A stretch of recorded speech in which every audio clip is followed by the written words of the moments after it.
Kisah dimulai dengan memperlihatkan pasangan suami istri bernama Diman dan Santi. 6 tahun setelah kelahiran buah hatinya yang bernama Didit, Diman mendapat iming-iming dari temannya untuk mencari rupiah di tanah Papua sebagai tukang ojek. Aku ada tawaran kerja dari teman di Papua. Penghasilannya lumayan. Terus aku gimana, Mas? Aku ikut kamu aja ya? Nggak bisa, Dek. Kita kan sekarang sudah punya anak. Ya sudah, kalau kamu maunya seperti itu. Namun tanpa Diman sadari, kepergiannya ke tanah Papua justru menjadi awal petaka dalam kehidupan rumah tangganya. 1,5 tahun sudah, Diman mengais rejeki di tanah Papua. Namun kesetiaan sang istri perlahan mulai goyah, sawah berambut keriting yang terbengkalai tidak ada yang menggarap, membuat Santi mulai main api asmara dengan Jamal, si tetangga yang perkasa.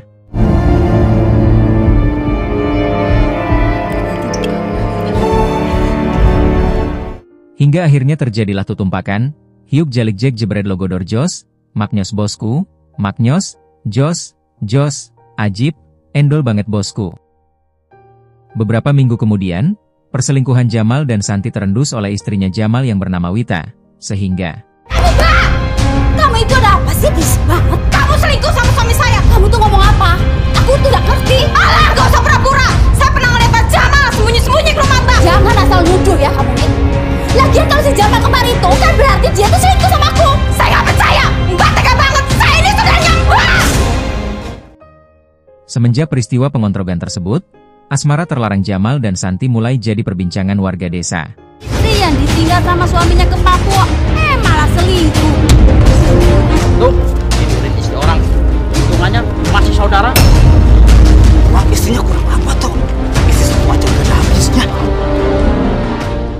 Meskipun sudah viral di mana-mana, Jamal dan Santi pun tetap melanjutkan asmara terlarangnya.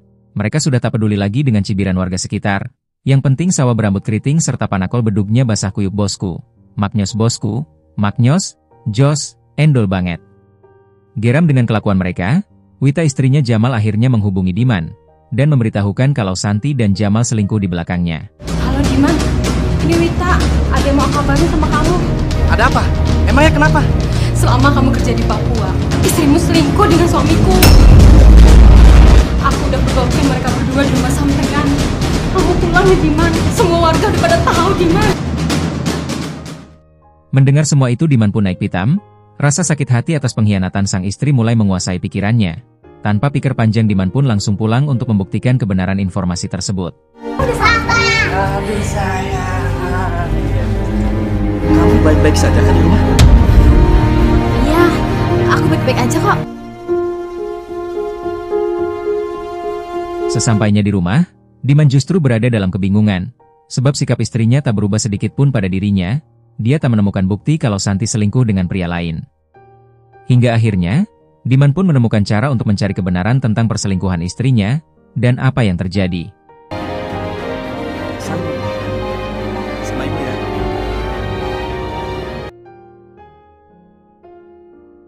Tolong! Gimana nih? Kalau warga datang matilah aku. Ya, akhirnya perselingkuhan sang istri pun terbongkar sudah, sehingga... Kamu, lock jendela aja. Balik kemana kamu? Sari, kamu benar-benar kelewatan. Saya susah payah cari di sana. Ternyata kamu selingkuh dengan si Jamal. Benar-benar kurang ajar kamu ya. Sejak peristiwa tersebut, Diman pun menjalani hari-harinya sendirian dengan hati yang luka. Sementara Santi pergi ke rumah orang tuanya. Dan yang lebih membuat Diman sakit hati, Santi meninggalkan anak mereka untuk diasuh oleh orang tuanya Diman. Sehingga Diman pun lebih memilih kembali ke Papua sambil menenangkan diri. 1,5 tahun berlalu setelah kejadian tersebut, Diman memutuskan untuk kembali ke rumah orang tuanya, yang tak jauh dengan rumahnya dahulu sewaktu bersama Santi. Namun ternyata warga desa belum melupakan aib yang terjadi pada keluarganya dahulu, sehingga...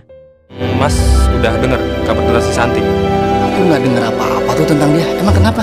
Kabarnya sih dia udah nikah lagi, Mas. Sudahlah, aku nggak mau lagi tahu tentang dia. Aku datang ke sini cuma mau ketemu anakku.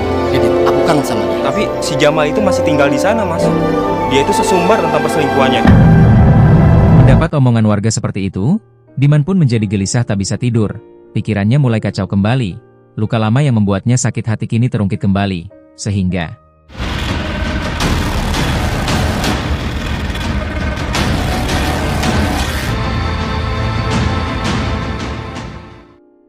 Sementara di tempat lain, Jamal diberitahu tetangganya tentang kembalinya Diman. Dia memperingatkan Jamal untuk hati-hati dengannya. Namun Jamal tak menggubris peringatan tetangganya tersebut, dan apa yang terjadi? Tenang mas, aku nggak takut. Lagian kalau Diman ingin balas dendam, kenapa nggak dari dulu? Diman tuh orangnya penakut, mana berani dia. Jamal! Sini kamu! Jamal! Ya, luka lama yang terungkit kembali, membuat Diman kembali datang menghajar Jamal tanpa ampun. Rasa sakit hati yang selama ini terpendam kini terbalaskan sudah. Tak lama kemudian jenazah Jamal ditemukan warga, dan segera melaporkannya pada polisi.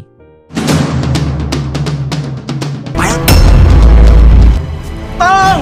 Tolong! Ada mayat! Tolong!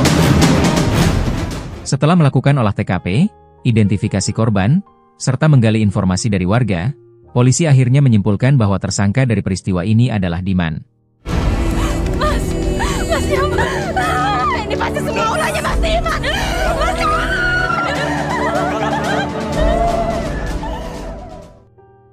Sementara itu, setelah melampiaskan rasa sakitnya, Diman pun melarikan diri ke dalam hutan hingga sampai di puncak gunung.